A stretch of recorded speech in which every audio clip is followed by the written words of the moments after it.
Hi there, it's Larry Podzabinski.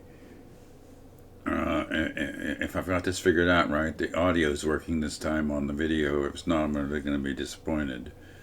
But such a the technical flaws or errors or success of a project. I look at that direction because I look at myself on the screen, see what I look like and doing.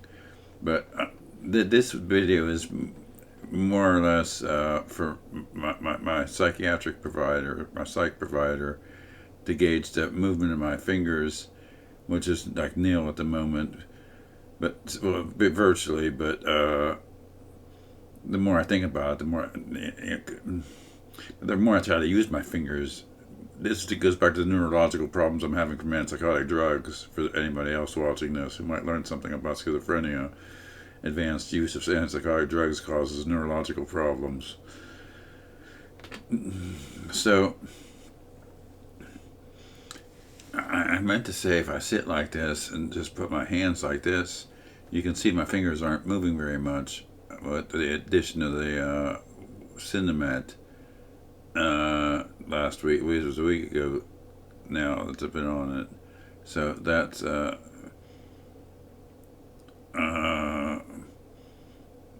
my tremoring I was talking about left in my fingers pretty much goes away at different times of the day once I get out of bed and wake up and function again,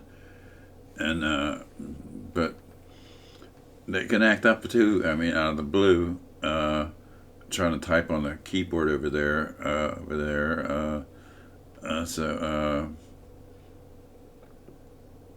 But other than that, the involuntary movement, the severe tremoring I was having, severe tremors, and trembling in my lower arms and hands and fingers that I recollect so clearly had to do with that that cardiac sinus tachycardia, they call it that. It has nothing to do with your sinuses, I guess. But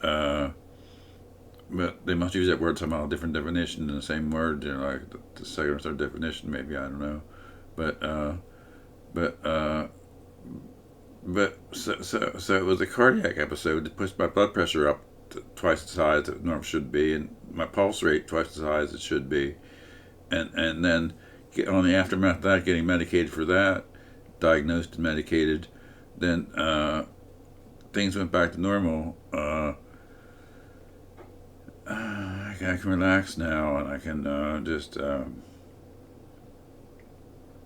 take my time, and I hope you're watching the movements on my fingers because I'm not paying any attention. So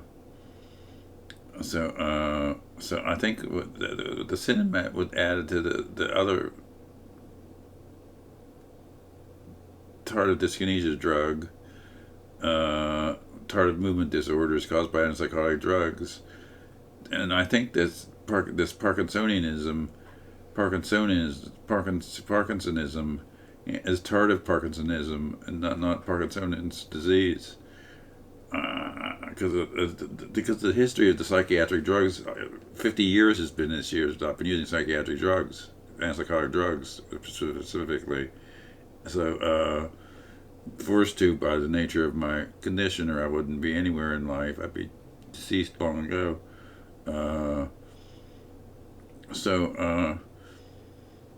I enjoy being alive and being well with the schizophrenia, like I have been for 31 years now. I guess going on this November will make 31 years that I got on the Risperdal. I guess I can't do the math in my head. I'm not gonna try, but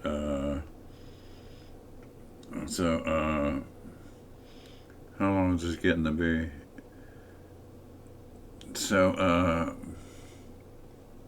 I'm not looking at myself anymore on the screen. I tend to think that the tardive movement disorders caused by antipsychotic drugs include tardive Parkinsonism. Tardive Parkinsonism, is that what it's pronounced, or Parkinsonianism? But so which respond to Parkinson's disease drugs. This is all the same, but how would a neurologist tell the difference? They'd want my whole history of my drug use, and I had to have my copy of my book and have them to read it. The history's in there. You can't actually do that. It doesn't work that well easy. People have time for that who might have the interest to know what it says, but so, anyways, in the Grip of Paranoid Schizophrenia, third edition is the only authorized edition at this point. But in the Grip of Paranoid Schizophrenia, so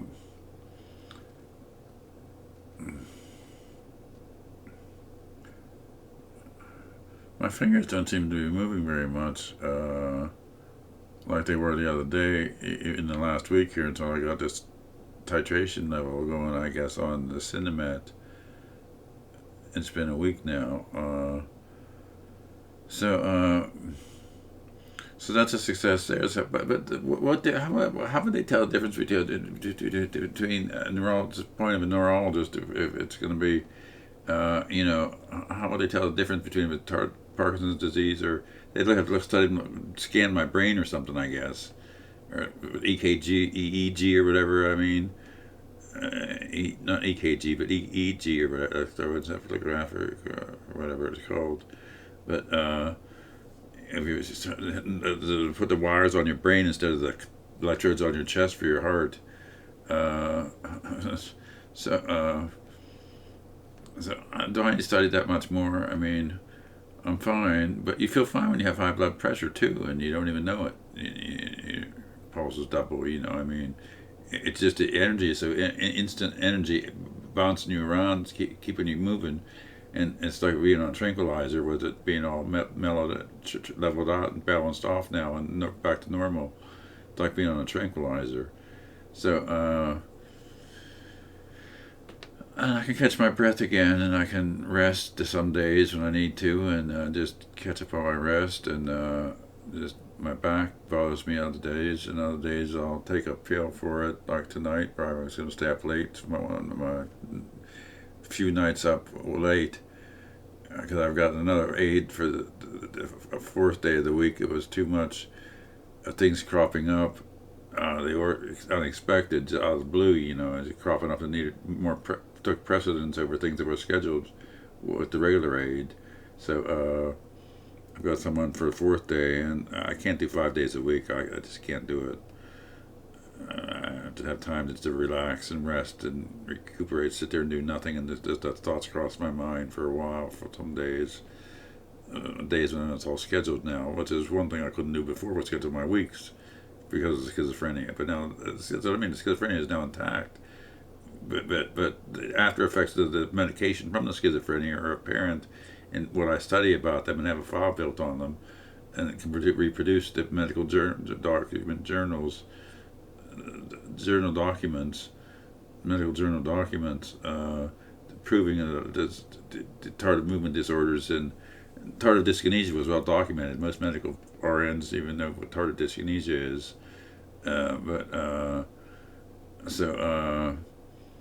it's a horrible disease where the nerves are burned away from your extremities by the antipsychotic drugs like Thorazine and the initial one, chlorpromazine. I don't know the generic name on that.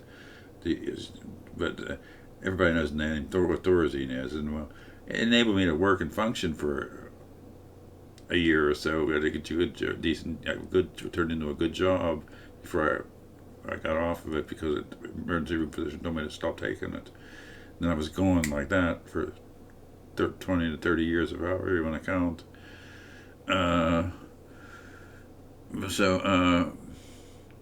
This is 29 minutes and a half minutes. What other point is there to this? Well, you can get better with schizophrenia, but it might take, like, I'm 67 years old, and it took, I came down with this 50 years ago this year when I was 17.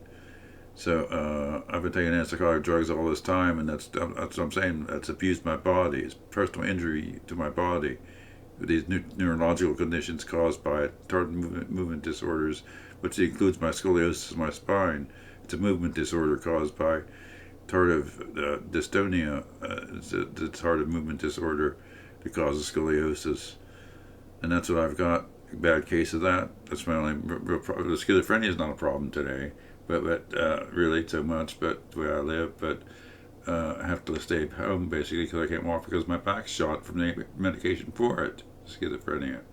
So it's just the irony I live with. It just steeps me in the moment deeply, I'll tell you. Thanks for watching and listening.